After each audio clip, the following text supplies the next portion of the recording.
everybody? Welcome to a Monday edition. Of course, the show's called The Box Seats. I'm your host, Frank Holder. I'm here with the comedians known as Talent and the comedian known as Fig, who you guys have known and seen probably in comedy for 20, 30, maybe 40, 50 years, depending on how old they really are. They've been in comedy sports. They've been in comedy. They're in the comedy sports show now. They've been in comedy films, film festivals, comedy shows, comedy commercials, traveled the world, and everything. So let's jump this off. First of all, we're saying, how was you guys' weekend, Talent? How was your weekend, Fig? How was your weekend? Good weekend, brother. Good weekend. You hear the raspy voice. That means the work went well. I had a great weekend, man. That's excellent. That's excellent. Like that. Like to hear that. Like to hear that. Let's jump off first by saying that I'm not going to do a COVID report today because I looked. I didn't see too many people canceling things, which I guess is a good thing. You know what I mean? And Japan hasn't said anything new about the Olympics, so there's that. But let me talk about the UFC fight real fast because there was a UFC fight. We get Francis Ngannou with Stipe Miocic that happened over the weekend. It was a big fight. I don't know if you got a chance to see it, Talent. I'm gonna start with you, but this Francis Ngannou guy, man, he defeated Stipe Miocic in the second round knockout. And people are comparing this dude to Mike Tyson, bro. Like he is the UFC version of Mike Tyson. People don't seem to last longer than 2 rounds with this dude. Really? Talent, what you think? What you think about it? Man, I wish I would have seen that fight. You're gonna make me go pull that up right there. So he's doing the Mike Tyson with the early knockouts and wins. The early knockouts, people are not out of 20 fights, he's had knockouts in 2 rounds or less. You know what I mean? Out of 20 fights. Wow. Now make that 21 because he beat the other dude Saturday. He beat Miocic Saturday in the second round with 8 seconds left to go in the second round. So there's that. So when you hear something about that, Talent, what's the first thought that goes to your head, bro? First thing I'm thinking is ka-ching. You know, if you're a knockout artist in the fight game, right now the fight game is missing that prolific knockout artist. You know what I mean? Like you said, that's a good comparison because I don't think we've seen that since Tyson. You know, we've seen the fighters go the distance. We've seen decision winning, TKOs, the occasional knockout, but the consistent knockout within those 2-3 minutes, I'm excited. I'm going to watch. Yeah, I'm going to say, Fig, is excitement coming back to the UFC or coming to boxing because of this guy? And I don't know if you saw the fight or not, but what you think? I mean, I didn't see the fight, but listen, he had like 20 fights. He knocks him out in all like 2 minutes or less. That's basically less than an hour. So I'm going to take an hour a day and I'm going to watch all the fights. I got a free hour. I'm going to take an hour and I'm just watch all his fights back to back to back. All less than 2 minutes. Wow! Bomb. Okay. He'll be able to do that too. That's the funny thing. You'll be able to do that. Matter of fact, you might be able to do it in 30 minutes, 30, 35 minutes, because some of them were like 8-second knockouts. You know what I mean? So you'll see some of these fights. They're amazing. Let's talk about the NCAA now, man, because now we're down to the Elite 8. After this weekend, we're down to the Elite 8, and I'm excited for 2 teams. I'm excited because of Michigan, what Michigan's doing, and Gonzaga's doing. You got Oregon versus Houston. You got Arkansas versus Baylor. You got USC versus Gonzaga. You got UCLA versus Michigan. First time in history, USC and UCLA are both in the Elite 8 at the exact same time. First time for that, hands down. I never even paid attention to that, but it's the first time you hear that. So, Talent, bro, what are you excited to see with the Elite 8? Because, you know, I mean, there's some things going on here, but with Michigan, man, with Juwan Howard, to me, is the thing that stands right. You know what I mean? And then his class coming in next year is supposed to be better than the class this year. Oh, first of all, you got to be excited. If you're a basketball fan, you have to be excited for Michigan and Juwan Howard. Now, I'm going to say this, though, Frank. I smell an upset this week. Uh-oh. Okay. Yeah. So I think that those top teams, everybody's hailing, you know, with the, you know, I'm praying and pushing for Michigan. That's who I picked. But I think there's going to be 1 or 2 upsets before we get to this chip. So with that being said, all the Gonzaga fans and all the UCLA fans and everything, and all these people that we think are going to be doing their thing, I would willing to bet at least 2 upsets before we get to the chip. Upsets. Okay. All right, Fig, you agree with him? What you think?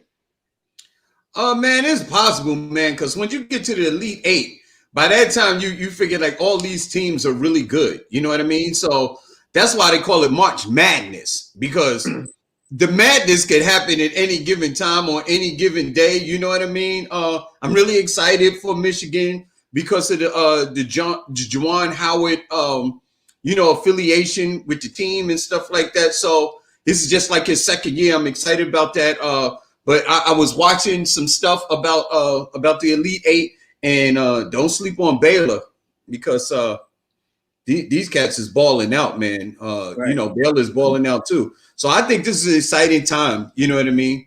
Right. It's definitely March Madness. In other news, man, the NBA, I got a press release this morning and I saw it on ESPN, man. It blew me away with this next news item. I got to say, we all knew about the trades that happened or the additions to the team. We'll talk about that in a second. But the NBA is creating a Basketball Africa League. They're going to call it the BAL. It's debuting May 16th in Rwanda. They got 12 teams. They're going to be broadcasting to the United States with 12 teams in groups of 4 of these teams that are balling out in Rwanda, which means to me that the NBA has been working on this for a very long time because, being able to broadcast games from Africa, from Rwanda to the States, basically all over the world, they are expanding the league. And we all know there's going to be some untapped talent that's going to be in those countries that people have never seen before. And, these boys are going to be jumping out of the gym, all that, and then some. What you think, talent, when you hear about this, man? Well, I'll tell you right away. You said BAL? Yes, BAL. Basketball Africa League. Oh, okay. I would have went with BLA, just short for black. but that's me. No ingenuity. I like this though. I like this. I even enjoy anything that's outside of here that we add on to the sport. I love it. I love it when those guys go abroad. That's why I love basketball in the Olympics, because I like to see us represented somewhere else as well, because the sport is bigger than people know. You know what I mean? So I really love to see basketball. You come from Africa, stuff like that. I think this is great kudos for the NBA. And again, like you said, for this to be jumping off, this has been worked on for years. Right, definitely. Fig, what you think, bro? What you think? Man, I think it's great, man. I think what is actually happening is basketball is starting to expand like soccer, or they call it football, across the country. You know what I mean? Where major countries are going to participate, which they already are. I mean, it's just not broadcast here in the States. The fact that you're going to take an African country like Rwanda and broadcast the games here in the United States, it's just bigger for the NBA logo itself, for the brand of basketball itself. And I think that so many other countries, here's the two things that I think that basketball and a sport like soccer have in common. The poorest of the poor can play that game because all you really need is a ball and a goal. You don't need a whole bunch of equipment. You don't need a whole bunch of money. You don't have to be a part of some, really elite type club and stuff like that. You can play it on the streets anywhere in the country or in the world, I should say, which makes it really exciting. Which is the same reason why people all around the world play that soccer. Because in soccer, all you need is a ball. You know what I mean? You can get two things and put anything up as a goal. You know what I mean? It's same thing. Let me bring in my man Stack, who's joining us, man. Stack, you hear about the NBA creating a league, man. What do you think about NBA creating a league in Africa? What's the first thought that jumps off of you? Your thought? Man, I got mixed feelings, honestly. It's good because the game, it's expanding. I love basketball, but at the same time, I'm really tired of seeing white-owned companies and associations continue to just exploit black talent worldwide. Like, as if we haven't exploited Africa enough for all the natural resources. Now we're going to have these dudes chasing after a ball. We're going to make billions off of it. We're going to pay them pennies on it. The same way they do the athletes here in America. I feel like all the African players that have come out of Africa and have and got the exposure through the NBA should have been way ahead of this and had started something similar, so that the money could have stayed in the country. Now, I'm going to say this. I understand exactly your point, but you got to think of it like this, too. A lot of those guys need the money and can help in their own communities. They can help, and they can help turn things around. This could be the beginning of something huge, depending on how you look at it. But believe me when I tell you, being that my father's Liberian, I understand exactly what you're saying. Because Hey, man. Hey, Frank. It hits home. Frank, man. I gotta give it to Stacks, man. We talking about the African Basketball League, and clearly Stacks is broadcasting from a cave somewhere in Africa, man, which is dope, man. In one of the diamond mines right there in the heart of Africa, man. I give it to Stacks. Stacks, my man. Bring me back a nice rock, man. I got you. I'll bring it back a nice rock, man. Don't worry. All right, let me move on, man. Let me move this thing on into because I want to talk about Deshaun Watson, but we had two big things that happened over the weekend in the NBA before we jump into the NFL. We all heard about it. Some news came on Saturday, some news came on Sunday. I'm gonna start out with Andre Drummond completed with his buyout. He joined the Lakers. Talon, when you hear Andre Drummond join the Lakers, we know the Lakers are injured. We know the Lakers have problems. But the Lakers are about to get healthy soon, real soon, and then everybody will be back on the team. What do you think their chances are with Andre Drummond joining the team? He can play now the center. He can play the center, and now you can move AD back to the position he loves, which is forward. You got LeBron on the floor. Their chances look pretty. What do you think? It don't matter right now. Until that whole team comes back and play together, I don't see the great impact until that moment. You got to understand, the Lakers are sitting in the exact same spot in the fourth seed like the New York Knicks are. So this is supposed to be the team that's going to the chip. But right now, without their players and these injuries, they're sitting at the exact same spot on the Western Conference that the New York Knicks are on the Eastern Conference in the number 4 seed. Until those guys take the floor again, I say the same thing about the Nets. You got all these pieces, but until they're able to take the floor collectively, you have the same thing you had the week before. I mean, I'm happy he found a home. He found a signing. Good for him. I'm all for a brother getting a job. Everybody know that. Right. But until everybody take the floor, Frank, I'm stagnant right there. All right, well, we're going to talk about the Nets in a second. Let me see what Fig thinks. Fig, what you think about the Lakers adding Andre Drummond, man? Like I said, you got Andre Drummond moving to the center position like he did, and AD moves back to the position he loves, which is power forward. What you think? I mean, listen, man, if they come back healthy, they should be a pretty formidable team. You know what I mean? But if I was a coach for another team and I had to play the Lakers, I'd attack their weakness and I'd beat that drum. Basically, I'd hack Andre Drummond because he's a horrible free throw shooter. So every time he touches the ball, if the game is on the line, I'm fouling him. And I'm going to make that coach put his behind on the bench. And he's not going to be a factor. That's what I would do because he shoots. Yeah. I think he shoots maybe 50% from the free throw line. Oh, yeah. I'm putting the work in on that. But he's not even there to score. He's there to rebound. So I get your point. Like, I get that, too. Stack, Andre Drummond joins the Lakers. What's your thoughts? Hey, they're going to need him. That's my thoughts. Brooklyn loaded up. I think that this was crucial for LA to pick up somebody of Drummond's stature. I do think that he's going to be there for defense and rebounding, and to move AD to the 4 and have Drummond at the 5 is going to be that's like all-star. That's an all-star team, really, with LeBron on the floor. So yeah, this much needed for the Lakers. I think Brooklyn, the championship is Brooklyn's to lose, but with LeBron and AD and Drummond, the Lakers have just as good of a chance as anybody to win it again. All right, let's move the conversation along because I had some issues talking with my boys over the weekend about the other edition, and the other edition was Lamarcus Aldridge joining the Nets. Kyrie Irving returns to the team today. KD is supposed to return this week, but KD's issues continues to nag the team.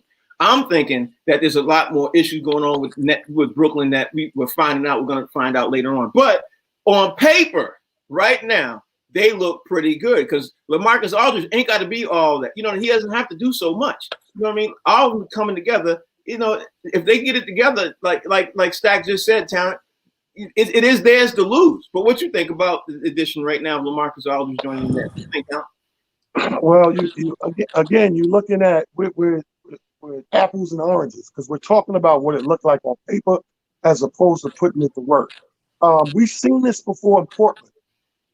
We've seen Portland put together an Olympic all-star team from everybody from Sean Kemp, Scottie Pippen, Detlef Schrempf. I mean, from the front one position to the fifth, there was no weak link on that Portland all-star team, and they still couldn't get it done.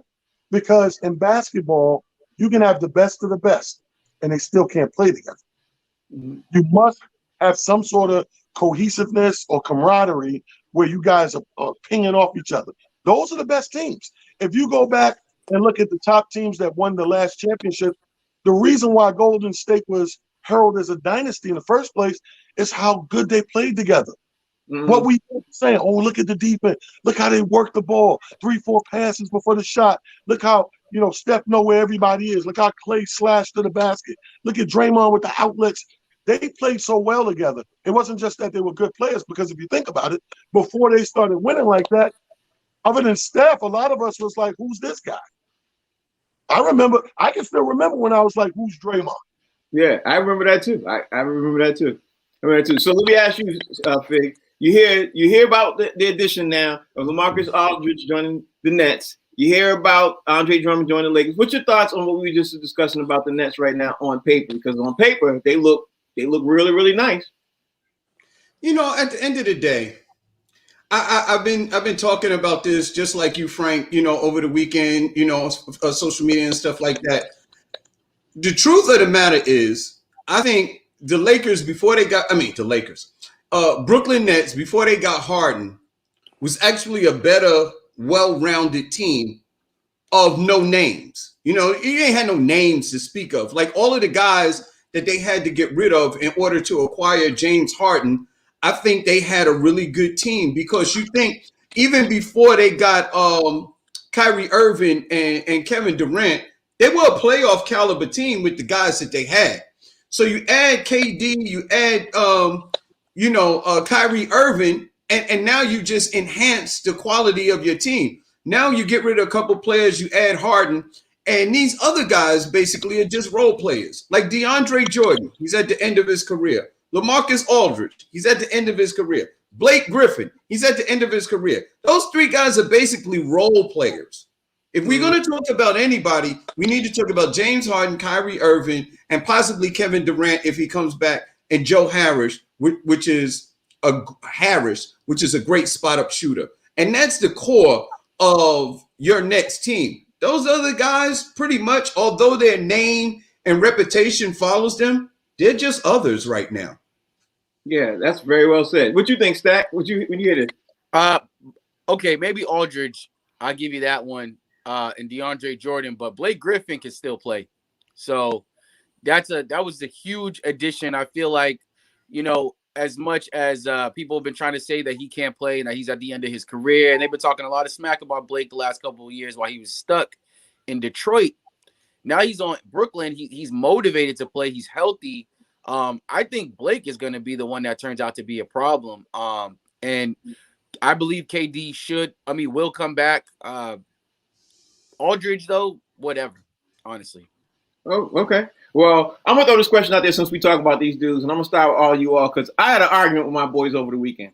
And my argument was going back and forth. Well, when I heard about it, I was like, you know what? I don't like this at all. And then I was like, you know what? It's not that bad. Then I kept flip-flopping. But at the end of the day, man, I think Brooklyn hemorrhaged their future, right? They hemorrhaged their future for this year. You know what I mean? And I think they got rid of too many good players for this year. If they lose this year, this could be one of the worst things that ever hit the Nets franchise, in my opinion, if they lose. But if they win, hey, but so what? You just won one. A lot of these guys are not even returning. You know what I mean? You don't know what's going to happen next two, 3. That was my argument. My boys were saying, get this talent. My boys were saying it's worth it. One NBA championship is worth it. That's why I'm like, you arguing with some stupid, ignorant, dudes. But I understand the point. But my boys.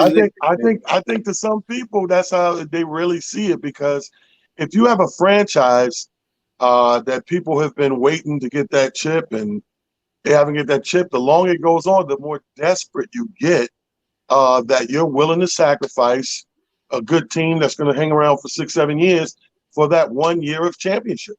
Yeah, but like Fig said, you already had a good team. Like when they played last season, before they got Kyrie and KD, those boys was bad. They could have they were one game away from surprising a couple people being in the Final Four. Now you get rid of half the team. Fig, tell me I'm wrong. I mean, am I tripping you? What am I thinking, man? Well, a championship is extremely valuable to an NBA franchise, and the owner, I think his last name is Propofol, something like that. That came in and bought the Nets, set up that whole stadium and stuff like that. If they win a championship, it takes the franchise to a whole nother level. As you win, the value of your championship goes up. And this guy's a multi-billionaire. You know money is important, and so is a championship. Now you possibly have to rebuild. You'll be able to keep Kyrie, definitely James Harden and KD, and you know players are gonna want to come to play with them. So I mean, you don't lose much. It's not like their last year. Lamarcus Aldridge, Blake Griffin, and DeAndre Jordan. I'm not sure if those guys will hang around. I think they're more in the twilight of their career. But your core three, I think they're going to be around for a minute. So this is not really their last year. Okay. All right. That's a good point. Stack, what you think? Yeah, Brooklyn did this before. I don't know if y'all remember when they did that terrible trade with Boston, and they had KG, Jason Terry, Paul Pierce, Kirilenko. That was old boy Porkarov's first year. Propofol killed Michael Jackson, by the way, Fig. No. The reason why it's probably in my mind is because that's the same thing they gave me when I had my procedure last week. So it's fresh in my mind. Okay. Jeez. Go ahead, Stack. Nah, but what was I saying? Dang, maybe lose my train of thought. Brooklyn did this before. I agree that because they got that core intact for the next few years, they're gonna keep taking shots at it because people are gonna want to play with them.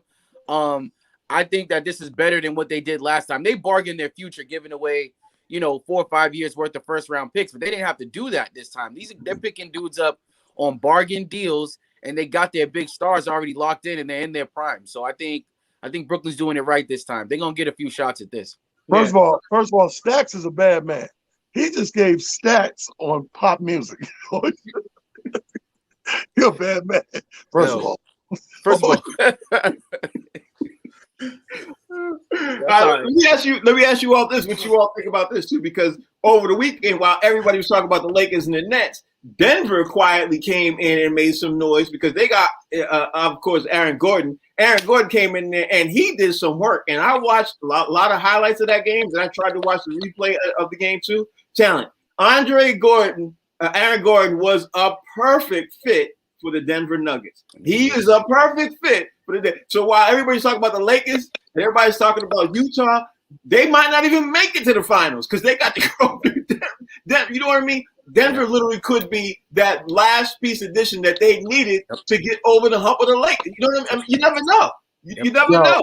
Everybody's overlooking these dudes. What you think, Talon? You're right. You never know how a piece is going to fit to the puzzle, bro. I think they found the piece. And I agree with you. I'm going to go out on a limb this show Monday before the end of the month's over and say I don't think the Lakers going to go. Mm-hmm. Oh, wow. Okay. I don't think they're going to go. I think the teams to beat on the West, you still got, Denver's looking great. Utah's looking great. I mean, those teams right there, bro, and the Clippers, those top three teams, those are the three to watch. Right. I think everything behind that are going through the motions. I think that they got that piece, man. You're right. Gordon, man, it's over. Yeah, that's what I think, man. Fig, what you think? Yo, man, I think Denver's dope. I can't remember the other player that they got in addition to Gordon, man. It was somebody else that was really, really, really good.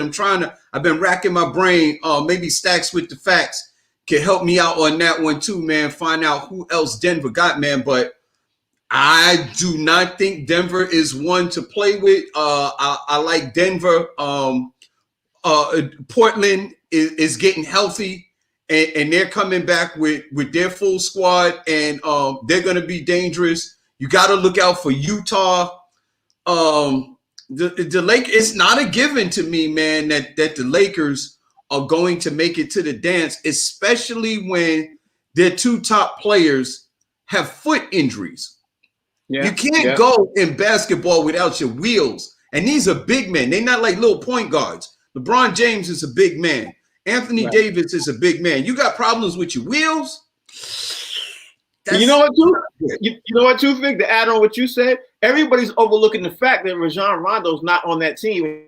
he was a key factor in them getting to the finals last year. Key factor. Everybody's overlooking him, but that's just my little side note there. Why everybody keeps thinking the Lakers are gonna make it to the finals and repeat. Stack, what you think, bro? Can't hear you, Stack. I think Aaron Gordon was a good fit for Denver. I don't know who the other player Fig was referring to though, but you know, I believe Denver's nice. I believe Utah's nice. I agree with the Clippers and all that, but I just feel like when you get to the playoffs, which is really what LA's preparing for, and you got to deal with the full fury of LeBron and AD and Drummond, I think they will be healthy. I think these guys are just chilling during the regular season, and they're going to pick up their level of play when the playoffs come. So I still think the Lakers are the favorite to come out of the West. I think y'all are forgetting that, you know, Utah they're playing hard every night. They're going to be winded come playoff time. I'm telling you. Well, you know what? They might be winded. They might be everything else. But Utah's not my pick right now. My pick is, man, the Aaron Gordon addition to Denver is going to surprise a lot of people. That's because, that one game, those boys was playing fluidly. That ball was moving. We all basketball fans. We love basketball. And you cannot tell me that a team that moves the ball really, really well doesn't win a lot of games, because they do. You know, they absolutely do. You got to move the ball, and they was moving the ball because the Joker was passing out his mind last night. I mean, bro, the highlights have. I mean, I don't know, man. Maybe I'm tripping. You know, we'll see. At the end of the day, we'll see. No, I don't think you're tripping, Frank. I really don't, man. I think you're on to some. Aaron Gordon. I think he got lost where he was on his team, man, because they just was like people didn't get a lot of opportunity to see him. But man, this kid, man, he's improved his game, man. His 3-point shooting, the athleticism, man. Everything. He's a baller. Yeah, everything. Now, since we're talking about players' additions, let's talk about players who minus out seem to be going backwards. Because Al Horford, which 2 seasons ago, I was broke up because he left the Celtics. Now he got scratched. He's sitting on the bench for the rest of the season over OKC talent. Get this talent. He's a healthy scratch. A healthy scratch in OKC. What the hell is wrong with Al Horford talent? And would you pick him up? What would you do? What you think? I would pick him up because I don't think the problem is him. I think the problem right now is OKC.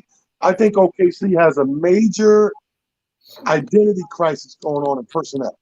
I think we talk about rebuilding, but the new way of rebuilding, a lot of time it's disguised like, oh, we okay, we're not rebuilding. I think they are. And I think that Al Horford is at odds with whoever. Could be a coach, could be a GM thing. But I think that let him go. It could be a system. Let him go. It could be a system thing too. It could be anything. But I think when somebody's sitting on the bench and they're healthy and they're the quality player of Al Horford, let him go.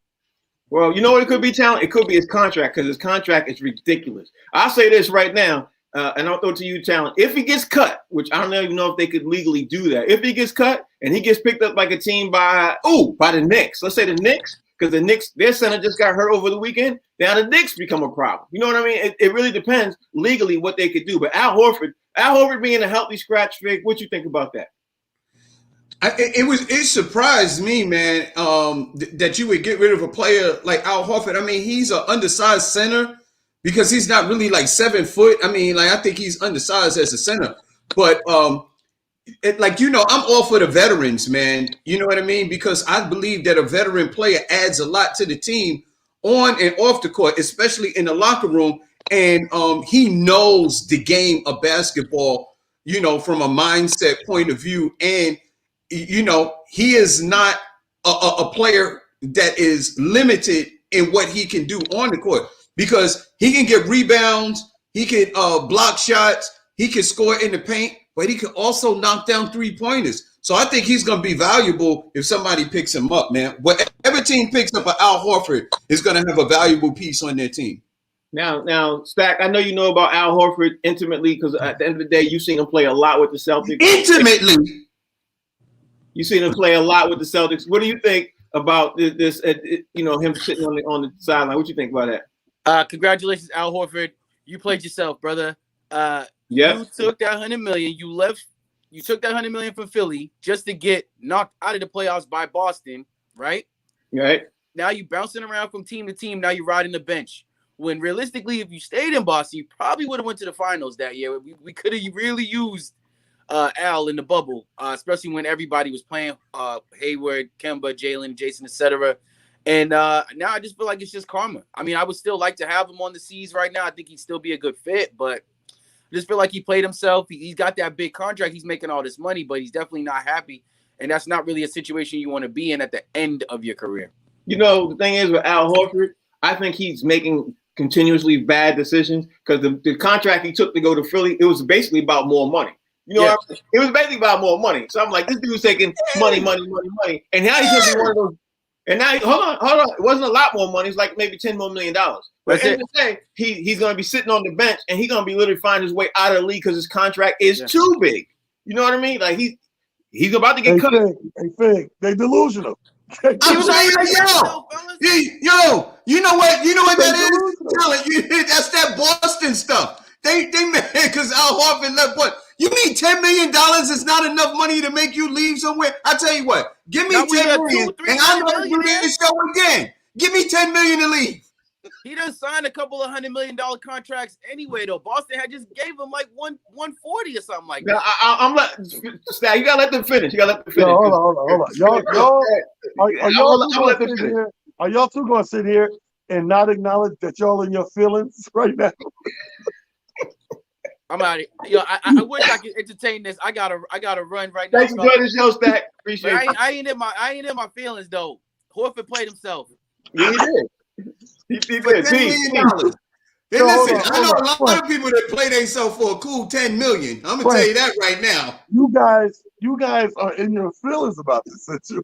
Nah. What it was, I'm gonna tell you. Stack started off and said, "Congratulations, Al Horford. You played yourself."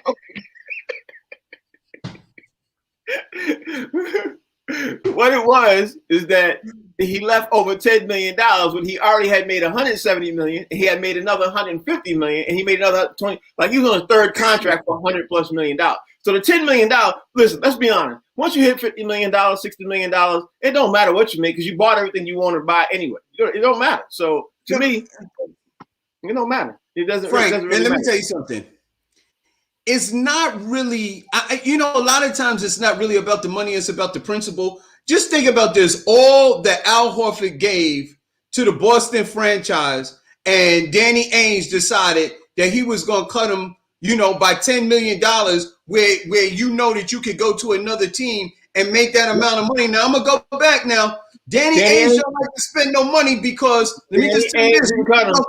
Let me finish. We're going to go to Isaiah Thomas. And what Isaiah Thomas did for that franchise, he got injured and then they let him go. So if I'm Al Horford, I'm going for my money. It's always about loyalty when we talk about the player, but when it comes to the organization, it's always about the business. They should have gave him an additional $10 million and it would be a better team. That is a horrible example. Horrible. Because you used Isaiah Thomas who got injured. If you own an NBA team, would you keep an injured player who you're paying a lot of money for when you can trade him? That's number one. And number two, Danny Ainge offered Al Horford a max contract. He couldn't offer him $1 more. He maxed him out.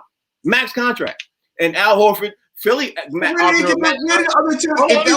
Hold on, let me finish. Philly offered him a max contract, which is $15 million more. So he went and chased that, $10 million more. So horrible example.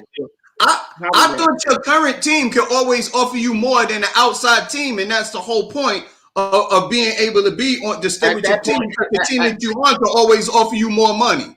At that point in time, the Celtics couldn't offer him $1 more. They were maxed out, but because they were still paying Isaiah Thomas that contract, and they were still paying another player. I forgot which other player it was. They still had money on the books. They offered him the most they could offer him. So he decided to take, and he left. And when he left, he went home early by the Celtics. So, that's what happened. But anyway, I want to move this thing on because we got, time is moving. Now, let me tell you all about Deshaun Watson. Now, if you sit at home and you didn't hear all this morning, let me tell you this morning, the ESPN broke the news that Deshaun Watson now has 3 more cases filed against him. And Deshaun Watson, one of the cases was filed against him was saying Deshaun was trying to settle, and he was reaching out to women saying that he wants to settle with them The lawsuit's now up to 19. He got 3 more cases this morning. And one person who is putting out against the lawsuit against him is saying he was deleting the Instagram DMs going back and forth. He's deleting them.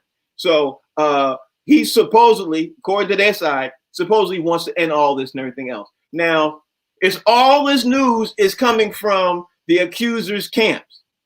You know what I mean? We don't know what's going on. I'm going to say this on the record. We don't know what's true, what's false yet, because Deshaun and his camp, they ain't saying anything. Well, you know what I mean? And my question is, how you know if I delete my message, right? If I'm messaging you, Talent, and I delete my message, right? Your message don't get deleted on your side. It stays there. So no, but because here's the thing. If he's deleting it, it's not just messages. Like I can send you a picture and I can go back in the DM and unsend the picture. So it disappears. If you didn't already save it and it's just in your thing, it now disappears. Okay, but what about the DM? If I DM you, right? Or I DM Fig, or we DM each other, right? And I delete it on my end. It don't delete on your end. At least it hasn't people I DM before. So if it's a picture, yes. I'm not talking about a picture. I'm talking about he's saying that's. But maybe that's what he's worried about. You know what I mean? It could be. But my whole thing, I guess the whole thing I'm trying to paint out here right now is it seemed like a little bit of BS on top of a little bit more BS, top a little bit more BS, and they're trying to trump it up. And then by even putting out, get this is what I think is really slick. They're putting out there saying he reached out to us and he's trying to settle. He did not say he's trying to settle officially. He never came out and said, I'm trying to settle everything else. They're saying that he contacted us and trying to settle. To me, I think that's game. What you think? Well, Talent? no, I mean, that makes sense because that's a rebuttal for what his camp originally said. Remember, Deshaun's camp and lawyer originally said that, well, actually, Deshaun said it himself. He said it's nothing. When it first started, he says nothing but a money grab. He said, how I know it's a money grab is because they did ask him to start talking about settling in the beginning. And he says, no, we're going to play this out and I'm going to prove this wrong. This is before it accumulated to all of these people. This is when it was, I think, 2 or 3. And it was all under that same lawyer. From his side, that's what he said, that they tried it. So if they're trying to rebuttal and shift gears and angles like, no, he's trying to settle. You know what I mean? Mm-hmm. I think it's all game. Fig, what you think? You think it's all game? And man, listen, as soon as you come out with your side, the attorney already found out that one of the young ladies that is supposed to be a part of this case found out she was lying. It's the same thing to me, if you remember, the same thing that happened in the Cosby case. You found out that a few of the women were lying and stuff like that. When they want you, they go after you hard and they try and get you, you know what I mean, by just sheer volume of numbers of plaintiffs that they add to the case to make it seem overwhelming. And you see that they plan this out in the media, so now it's not 10, now it's not 15, now it's 17. And they found, we found 3 more. Now it's 20. Let me tell you something. When there's money to be had, and it could be the potential of 6 figures, award, the people just come out of the woodwork. I threw my hat in the ring to see if I could get a potential of this. I'm actually one of the people that's on there to say that I gave him a massage, and I ain't even been to Texas. Okay. Okay. On. I just thought of 3 or 4 different jokes. I'm gonna leave that alone. I'll leave that alone because, you know what? I'm gonna leave. This is a family show. This is a family show. I'm gonna leave that alone. But let me ask you this, Talent, man, and I'm gonna ask Vic the same question, man. Do you believe that there is a real case being built up against Deshaun, right? A real case, and he should be concerned of a real case coming against, or do you think this whole thing is smeared? Talent, you tell me what your thought is, and Fig, you tell me what your thought. Go ahead, Talent, you first. Talent, can't hear you. I know. I really, truly believe that it's mostly smear. Now, like Fig said, something that's really interesting is if I stack my numbers, it's like anything else. If I stack my numbers, my chances are greater for something to stick. And I think that's what they're hoping for, is something to stick. I think it's built off of fodder, and I think it's a lot of BS that it's built on. But I think they're out there soliciting, because if we put this notion out there, hopefully somewhere in the universe there's a girl or 2 that he did violate, or he did assault or harass. You know what I mean? So I think it's built on fodder and BS. And and we're going to stack these numbers until something sticks. You know, so if I had to guess, I'm still giving him the benefit of the doubt. I'm never going to say you did it, you didn't do it, because I don't know. I wasn't there. But what I will say is, let's do what America has taught us to do, or on paper says. You are innocent until proven guilty. They haven't proven anything yet. Right. So out of the 19 girls, you don't think there's nothing there just yet until it comes out. Not yet. Especially now that you done found 2 of them false. Who else is false? That's true. Fig, what you think? You know, this is really sad, man. Unfortunate. We have women in our society that would do stuff like that. Like when there's an event where there's stars, athletes, or men with millions of dollars, there are women who jump on flights and descend to the city where that particular event is going on for the sole purpose of being able to get with those stars. Deshaun Watson, the chance to be the chance, right. And you know, if you heard the stories, they show up in the hotel room. Sometimes they on your floor. You in a private room. Somebody don't even know where your room is. You find women knocking on your door, whatever, and stuff like that. They show up at these parties, these events, and stuff like that. Now, that takes away from the real cases where there is a type situation where it could be. So you can, even you get to 20, 30, 40, 50, if you get to 100 women, it's still going to be the same reasonable doubt as far as I'm concerned. And simply because this young man had a stellar, spotless record as far as anything is going on in his life, illegally or any other way, before he decided that he wanted out of Texas. As soon as he requested, demanded a trade out of Texas, all of a sudden, coincidentally, which I don't believe in, all of these women just decided that they want to come out and decide this now. Like, this is the coincidence. That's a hell of a coincidence. That the day he demanded leave is when you felt assaulted. Yesterday. Wasn't you assaulted yesterday, the week before? I'm with you. See, that's the thing that keeps me on the fence, is it's too coincidental. Yeah, it's and then come on. And then all the case. Here's the other thing. All of the cases happened in the last calendar year from March to. I was like, so all 19 happened from March to March. That none of that makes sense to me, because if you look at any assault case, they spread out over years. A person who does this type of thing creates a pattern. It's happened over the years. So now it's 19 women. Listen, I'm like, y'all, if it happened, then he needs to be held accountable. But it's just too baloney to me. In the last calendar year, from March to March, 19 women was assaulted. 19 women were all masseuses. So he had a thing for masseuses. He sounded like Jack the Ripper of masseuses. You know what I'm like that don't even sound right either. Right, hey, Frank, listen, and we got to add to the fact that the attorney that's bringing the case against him just happens to be the next door neighbor of the owner. Yeah. Really? Yeah. The attorney that's bringing the case against Deshaun Watson with all of these women just so happens to be the neighbor of the owner of the Texans team. And now all of a sudden, all these cases just came out just out of the woodwork. We're talking about 18, 19, 20 women. All of a sudden, like, come on, man. Listen, I'm not that big a fool. I don't believe it.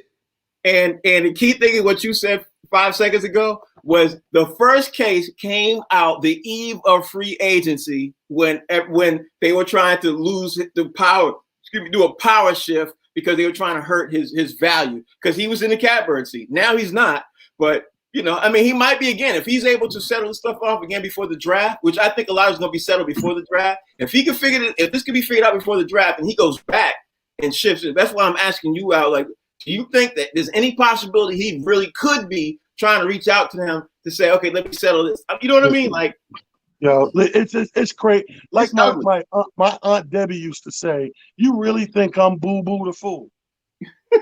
Yeah, man, listen, I wouldn't be surprised if they came out with a case against J.J. Watt, too, because he wanted out and he apologized to Deshaun Watson for what had happened to him and stuff like that. He said, man, I'm sorry this has happened to you. And they wasted this whole year of your career and stuff like that. J.J. Watt, apologized to him and then made national news. So what? They ain't bringing no case against J.J. Watt. I wouldn't be surprised if they did. Maybe he got a massage by 10 of these women that Deshaun Watson supposedly got a massage by. The difference is with JJ is he got cut. He went in and said, I want to get cut. They said, oh, okay, cut. Because they were like, they felt he's on the end of his career. With Deshaun, they want him. They were like, we want to keep you. JJ, like, yeah, you know what? You're injured a lot of time. We paying you a lot of money. Yeah, we'll help you go. We'll help you walk you out the door. We'll help you pack. Then you're gone. So let's talk about the elephant in the room. There are no white slaves in this country. White guy get the lead. White guy get the lead. Yeah, exactly. Black dude said, "Oh hell no, hell no." Hey, talent. Let's take it to the next step. Not only are there no such thing as white slaves, when the white slaves lost their slave masters lost their slaves, the United States of America paid them reparations. Okay, now you get into a whole nother show. This ain't that show. This ain't that show. I'm trying to keep my advertisers that are coming. Trying to keep them. All right, let me ask you all this, man. I'm gonna keep this going on. San Francisco made a lot of news over the weekend because of the Jimmy G news and what happened on Friday with the big trade and everything else. I found out over the weekend that how much money, of course, that's getting ready to hit the books for Jimmy G. So I'm gonna ask you. I'm gonna start with you, Talent, because everybody's saying, "Hey, Jimmy G's not gonna stay. Jimmy G's gonna stay. If you're San Francisco right now and you're working in the back room right now, and San Francisco has the number 3 pick in the draft, but Jimmy G's on the books for $26 million this upcoming year, $27 million right now, and he's injured a lot. But you got the number 3 pick in the draft, and you're staring down Justin Fields, Mac Jones. What do you do? Now, I'm gonna start with you. Well, I probably get a quarterback, a backup. Not one to start right away because I do have my faith in Jimmy G. So you keep Jimmy G. Yeah, I got to keep Jimmy G. I don't think you let him go, because letting him go is saying and admitting you starting all the way over. I think, especially at the quarterback position, I would keep Jimmy G. All right, I'm gonna ask you, Fig. What would you do? Jimmy G. You keep Jimmy G. You got number 3 pick in the draft. What would you do? Here's the thing, man. I don't understand why people think that quarterbacks could do stuff on their own. I'll show up the line, man. Any quarterback that I have in the NFL that I think is worth his salt. Now, Jimmy G, man, this dude took your organization to the Super Bowl just 3 years ago. He's been injured. Why does a player get injured? It's either a freak accident or he's running for his life, which means that or a combination of both. Or a combination of both, which means that quite possibly you don't have a decent offensive line to be able to protect him. Why do all of these organizations keep changing up these quarterbacks and not shoring up the offensive line? Because let me just tell you this: if I got a luxury vehicle, I want to put it in a garage. And before I get a luxury vehicle, I'm going to buy a house with a garage that I can put the luxury vehicle in, because I want to protect this thing that's most important to me. And we all talked about the quarterback is the most important piece on an NFL franchise. Why not get a line to be able to protect him? And then after you get your line to protect him, then give him a few weapons that he could possibly throw to. I'm not disputing anything you just said. I think everything you said is correct, except for the fact about San Francisco being 3. San Francisco was in the Super Bowl last calendar year. Like they literally, it was 14 months ago? They were in the Super Bowl last year. So up against they lost to Kansas City. They lost to Kansas City. Kansas City, yeah. Right. Kansas City goes back. This year, they lose to Tampa Bay. Jimmy G is the quarterback of that team. Now, that's why I asked you all what you would think, because the word is right now on the street is that he's supposed to stay, but we all know football, GMs say one thing and they do another. That's why I'm like, I think Jimmy G is going to be out in the street, honestly. I think he's going to be gone, real soon. But another person I'm really concerned about is you got people on the street like Richard Sherman. He's out on the street with Jadeveon Clowney. Both these two dudes are sitting out at home and they waiting. They trying to get a job because you know why? I think their contracts are too big. That's what you know what I mean. It's that I, contract. I think the terminology is very funny. Out in the street. Well, that's what they call it. You on the street. Like, nah, you know, you used to be, if you didn't make enough money, you on the street. Now you make too much money, you You on the make street. it sound like they got a cup for change, and you go, what you doing out here? We're on the street. We're on the street. All right. Last thing is I want to run them past you guys. My man Alvin Kamara called something pretty dumb, and after the NFL is getting ready to move forward with this 17 game schedule, and they're going to cut down obviously one of the preseason games. I don't like it, I don't like it at all. I'm for cutting down the preseason games. Like, I don't mind it being 3 preseason games, but I do not like 17 games. And then you got to play, and then you add more teams to the playoffs, and it's just it makes your chance of winning, no matter who you are. Forget about what team your favorite. No matter who you are, harder because A, you got to play more games, and B, you got to go through more playoffs. It's a money grab for the owners and the teams. It doesn't really help out our fan base. I think you know what I mean. But that's my thought. I like it. I like it. I always thought that the season could be longer. I understand it's a wear and tear game, but I think that 1 or 2 weeks was preseason being 4 weeks originally. I always thought that could fluctuate. I always thought you can get 2 preseason games, maybe 3, and then put 1 or 2 on the back end, because it's the type of game where it's sort of like when you qualify for a certain level and know you're going into the playoffs at a certain level, like say capture home field, then those starters can kind of rest and play half a game, and then work that bench into it towards the end of the season in case you need somebody to come off the bench and be captain, save the day. Well, I would say this, man, that's a very high impact game, and every game that you don't play is a chance that your star not getting hurt. That's why I don't like it. But Fig, what's your thoughts?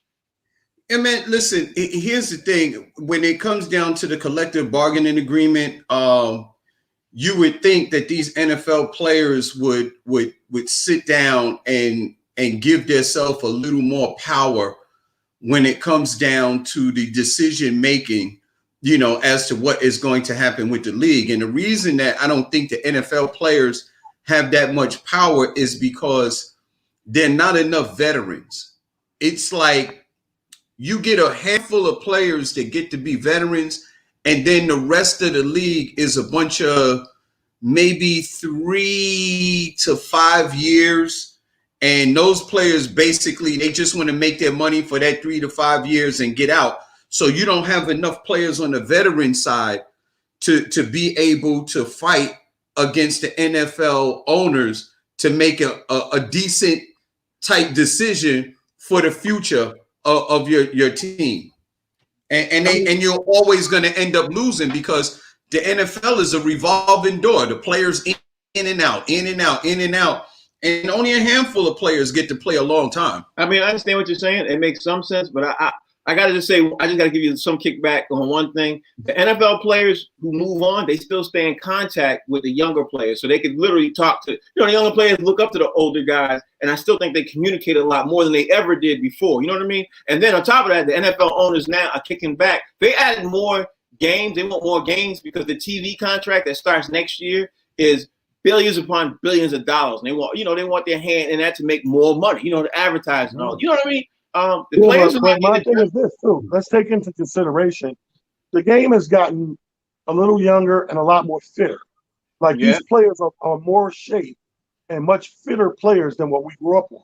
When we grew up on the NFL, that whole line was fat boys. Yeah. You know what I mean? So now the linemen are fit and they can run and they can catch and they can hit.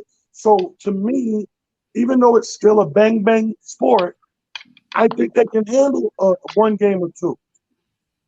I don't know, bro. The vast majority of NFL players still play 3 to 5 years, and then and Frank, I understand what you're talking about, but here's the thing: how many times do we take 19 and 20-year-olds and let them make like wise decisions for their future down the line? 9 times out of 10, they can't.